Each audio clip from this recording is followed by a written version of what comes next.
안녕하세요. 청소자치연구소 이경민입니다. 군산에서 청소년들과 행복한 지역을 만들기 위해 사회참여 활동을 진행을 하고 있고요. 이곳에서 일한 지는 6년 조금 넘었습니다. 대학을 졸업하고 이곳에 와서 한 직장에서 한 5년 이상 있을 거라고 저도 예상하진 못했었는데요. 아무래도 청소년 운동 현장에서 더 오랜 시간 함께 활동하시고 더 이야기를 많이 전해주실 분들이 많겠지만 저는 누가 보기에는 조금 짧고 누가 보기에는 굉장히 긴 것 같은 그런 6년의 청소년 활동가로서의 삶과 그 이유를 여러분들과 나누고 싶어서 왔습니다. 여러분 청소년 지도사로서 가장 고민되는 것은 무엇인가요? 저는 내가 과연 이 일을 얼마나 더 할 수 있을까 였습니다. 과연 이 일을 얼마나 할 수 있을까라는 질문에 스쳐 지나가는 단어들이 좀 있죠. 정리를 해보았는데 아마 생각나는 단어들이 야근과 특근, 휴일이 없는 삶, 공모사업과 평가의 압박, 멀티플레이어가 되어야 하는 역량개발의 끝없는 굴레와 같이 좀 어렵고 버거운 점들이 많았을 거라고 생각이 들어요. 저도 역시 이런 것들로 어려웠던 적이 많이 있었는데요. 그렇지만 제가 이 일을 얼마나 더 할 수 있을까 고민했던 것은 제 부족함을 마주했을 때였습니다. 강연을 한다고 나와서 부족함의 이야기를 한다고 하면 좀 의아할 수도 있지만 저는 이 부분을 꼭 이야기하고 싶었습니다. 제가 부족했기 때문에 노력했던 시간이 있고 부족했기 때문에 나 혼자 살 수 없는 세상인 걸 알았고 부족했기 때문에 청소년들과 같이 곁을 지켜나갈 수 있었던 만남들이 있었습니다. 듣기만 하는 수업, 포스트잇 사진 보이시나요? 이건 2015년도 청소년 참여 포럼에서 교육분과에 토론했던 주제였어요. 그 청소년이 이걸 꼭 토론을 하고 싶다고 포스트잇에 적어놨었는데 제가 이걸 아직 가지고 있는 이유가 있습니다. 청소년 활동을 진행하는 활동가로서 잊지 않아야 되는 거라고 생각했던 지점이었어요. 듣기만 하는 수업이라는 이 키워드가 말이죠. 컴퓨터 벽면에 계속 붙여있는 거를 조금 더 깔끔한 곳에서 다시 찍어본 사진입니다. 청소년들이 말할 수 있는 기회가 적은 장소는 학교뿐만 아니고 가정에서도 친구에서도 어디든 어려운 건 마찬가지인 것 같아요. 우리도 다 어렵지 않나요? 내가 생각하는 것이 맞나? 과연 이게 정답인가? 내가 맞춰서 얘기한 걸까? 이렇게 고민하는 주저하는 시간들 많았을 거예요. 근데 자신의 생각을 말하고 또 사회를 바라봐서 그 사회에 대한 생각을 말하는 것이 청소년 활동에서는 굉장히 중요했어요. 달가락에서 진행하는 참여 포럼은 하루의 행사가 아니고 두세 달의 청소년들의 추진 모임을 통해서 진행이 되거든요. 그래서 2016년도에 한 참여 포럼 추진위원회 때의 일화를 하나 전해드리고자 합니다. 참여 포럼 추진위원회에 한 30명의 청소년들이 참여하고 있었고요. 그중 한 15명이 그 회기에 모여서 회의를 하고 있었어요. 그때 가장 중요한 안건은 청소년 참여 포럼 일정을 언제로 정할 것이냐에 대한 거였어요. 왜냐하면 그 청소년들과 함께 토론을 했을 때 군산 지역에 더 많은 청소년들이 참여하기 위해서는 시험기간이나 이런 것들을 고려를 해서 일정을 잡아야 되는데 그 학교마다 너무 시험기간이 다르고 또 추진위원회 본인 당사자들의 시간이 다르니까 조율하기가 너무 어려웠거든요. 그래서 2개 정도의 일정이 나왔고 그러면 우리가 30명 중에 15명은 모였으니까 30명의 투표를 통해서 결정을 하자라고 이야기를 하고 마무리가 되었죠. 단체 카톡방에 투표를 올렸어요. 그래서 어느 날짜로 좀 모아지고 있었는데 한 친구에게 전화가 왔어요. 밤 11시 정도였는데 선생님 저 이 날짜면 절대 안 돼요. 절대 안 가요. 이렇게 이야기를 하는 거예요. 근데 그 청소년은 그 포럼에서 사회를 맡기도 했고 특정 분과에서 청소년들의 토론을 이끌어야 하는 그런 역할들이 있었어요. 다른 친구한테도 전화가 왔어요. 선생님 제가 학원 끝나고 오는 길에 놀이터에서 이야기를 좀 해볼 테니까 선생님도 한번 조금 더 있어봐요. 이렇게 얘기를 하는 거예요. 그래서 전화를 끊고 있어봤죠. 그랬더니 또 다른 친구들이 전화가 오기 시작하는 거예요. 이 일정은 나는 절대 안 되는데 왜 일정이 됐는지 모르겠다.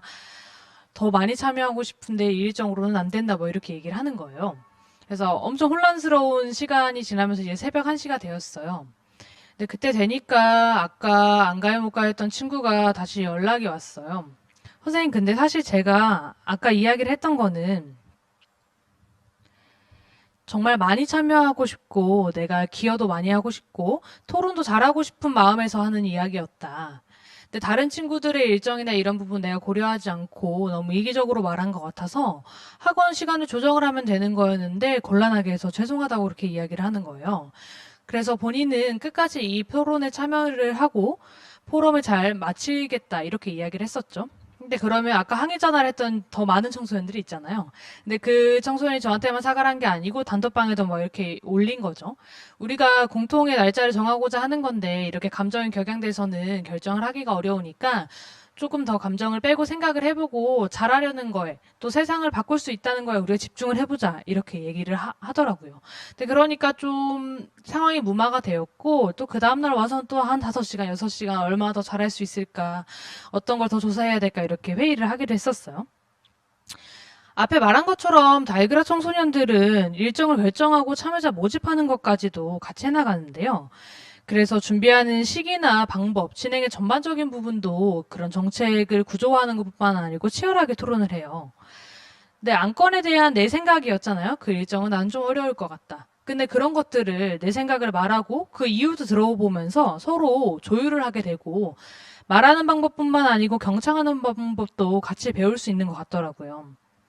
제가 청소년 활동을 하면서 청소년들의 말을 들으려 하지 않았다면 무슨 갑자기 못한다 그래 그럼 안 되지 이렇게 판단하고 그 친구에게 얘기했다면 저는 그 친구의 말도 못 들으면서 어떻게 청소년들의 말을 사회에 공유할 수 있을지 감도 못 잡았을 것 같거든요.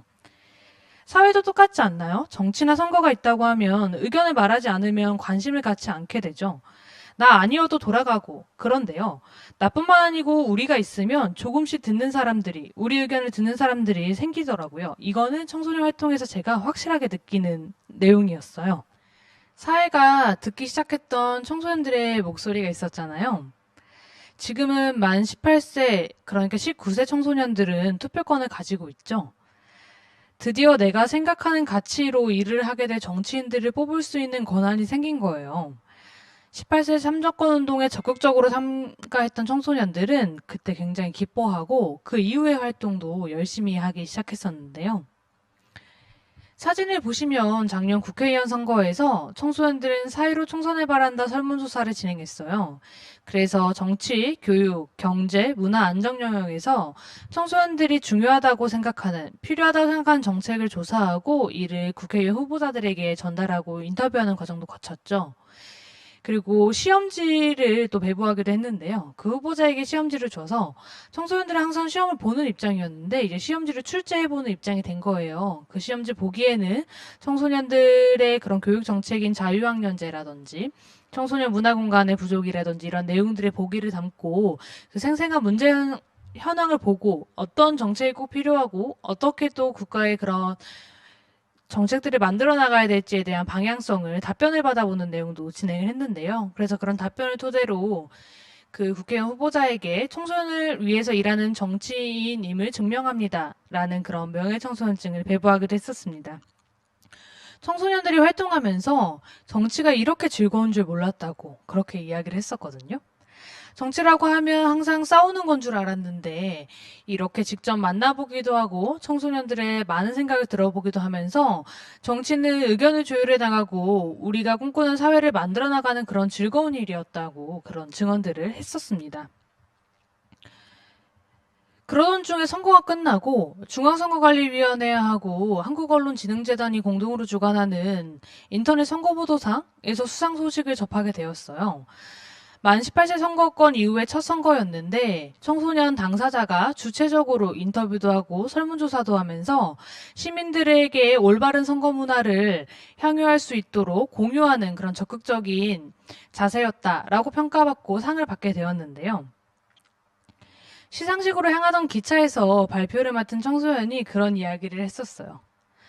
선생님, 이번 시상식에 다른 큰 언론사들도 많이 오겠죠? 그러면 전 아직 만 18세가 되지 않고 투표권을 가지고 있지 않지만 이런 청소년들도 정치에 많은 관심을 가지고 있고 충분히 의사를 표명할 수 있는 시민이다라는 걸 꼭 이야기하고 싶어요. 이런 이야기를 했었습니다. 청소년 활동을 하면서 이렇게 어떤 뭐 상을 받는다든지 정책이 실현이 된다든지 이런 가시적인 성과도 저에게는 굉장히 중요했지만요. 청소년들이 이렇게 증언을 하는 과정들, 우리가 세상을 바꿀 수 있다는 거에 집중을 하고 의사결정을 해보자. 내가 선거권이 없지만 청소년들도 충분히 정치에 관심을 가질 수 있다는 것을 다른 사람에게도 말하자라는 그런 증언들이 제가 청소년 활동을 계속 할 수 있도록 이끌어온 그런 원동력이었어요. 제가 많이 힘들었던 순간들도 있었는데요. 그렇게 청소년들과 활동을 하다 보면 서로 의견을 저랑 그 친구랑 조율하는 것뿐만 아니고 청소년들 사이에서 조율해내는 의견들이 많았고 혹은 나 자신하고 싸워야 되는 것들도 많이 있잖아요. 한 청소년은 나 자신과의 싸움에 굉장히 버거워하는 순간들이 많은 청소년이 있었어요. 내가 생각하는 게 이건데 나는 왜 이렇게밖에 생각을 하지 못할까? 나는 이거밖에 안 되는 존재일까? 이렇게 조금 우울감도 있고 많이 어려워하는, 누군가가 자신에게 눈길을 한번 덜 주면 내가 뭘 잘못했으니까 저 친구가 나에게 눈길을 주지 않았구나 라고 생각을 하고 실망하고 상처받는 청소년이 있었는데요. 그 청소년이 밤 11시, 12시가 되면 저에게 전화가 왔었어요. 그날에 있었던 일을 얘기를 하는 거죠. 이런 생각이 들었고 너무 자괴감이 들고 마음이 힘들다 이런 이야기를 자주 했었는데 제가 그 전화를 어떻게 보면 하루 이틀 받고 또 받고 그렇게 한 1년이 되니까 제가 너무 힘든 거예요. 그 전화가 오는 게 좀 무서워지는 순간들도 있었어요. 근데 제가 경험했던 많은 청소년들이 그때 있었잖아요. 그 이야기는 몇 년 되지 않은 이야기니까. 그럼에도 그 전에 한 2, 3년 동안 만났던 청소년들로 저는 만나던 청소년들의 유형이 그래도 꽤 만났다. 이렇게 생각하고 자만했었던 것 같아요. 근데 그런 청소년들, 나 자신과의 싸움과 나의 그런 자존감적인 문제에서 어려워하는 청소년을 만나면서 내가 그렇게 나 자신과의 싸움에서 어려워하는 청소년들이 어떤 생활 패턴이 있고 어떤 생각의 패턴이 있으며 무엇이 가장 근본적으로 어려워하는지에 대해서 내가 고민해 볼 수 있도록 하늘이 나에게 준 선물이다. 이런 생각이 들었었어요. 그러니까 그렇게 선물이구나. 내가 이런 걸 경험을 해야 하기 때문에 했기 때문에 또 다른 청소년들도 만날 수 있고 그런 부분에서 내가 다른 집단의 역동을 만들어준다든지 그 청소년들을 이해할 수 있는 청소년들 같이 더 관계를 돈독하도록 촉진을 시켜준다든지 이런 걸 할 수 있도록 내가 배웠구나. 나의 부족함이 이거였구나. 이렇게 깨달았던 순간들이 많이 있었습니다. 그렇기 때문에 그 청소년들을 통해서 제 부족함을 많이 배웠고 제가 꿈꾸는 이상적인 사회에 대해서도 정립을 해나갈 수 있었던 것 같아요. 어떻게 보면 청소년 활동을 계속 지속할 수 있는 이유는 제가 꿈꾸는 이상사회가 있고 그 이상사회를 만들어가는 과정이 지금 이 순간이기 때문인 것 같습니다. 저는 제가 세상을 어느 정도 조금 바꿀 수 있다고 생각을 했었는데 그것은 아니었다는 생각을 하게 됐어요. 어떻게 보면 지금 청소년들이 이런 일련의 과정을 거치면서 내가 말할 수 있고 내가 말할 수 있는 게 사회에 이로운 것 혹은 다양성을 존중하거나 이러한 사회의 평화를 추구하거나 내용들을 바꿔갈 수 있다는 그런 자신감의 찬 어조를 보고 그런 행동들을 봤을 때 역시 나 혼자 할 수 있는 것은 없다. 세상을 바꿔나가는 것은 진짜 청소년들이겠다라는 생각을 하게 됐습니다. 더 시끄럽고 더 토론할 수 있는 그런 사회를 저는 늘 꿈꾸거든요. 더 시끄럽지만 그렇지만 사회의 그런 공익을 높이고 더 행복한 지역사회를 만들어 나가는 일이라면 더 많은 이야기들을 할 수 있는 장을 만들고 더 시끄럽게 토론할 수 있게 나 또한 거기에 참여할 수 있지 않을까 생각하게 됐습니다. 조금 두서없이 이야기를 전한 것 같지만 제가 오늘 말씀드린 키워드처럼 청소년들이 저의 인생이나 혹은 사회에 어떤 선물 같은 존재라고 생각을 해주셨으면 좋겠습니다. 여러분들이 또 청소년 정책이나 청소년 활동을 만들어 나가는 그런 일선의 현장에서 많은 변화들을 기대하고 있겠습니다. 감사합니다.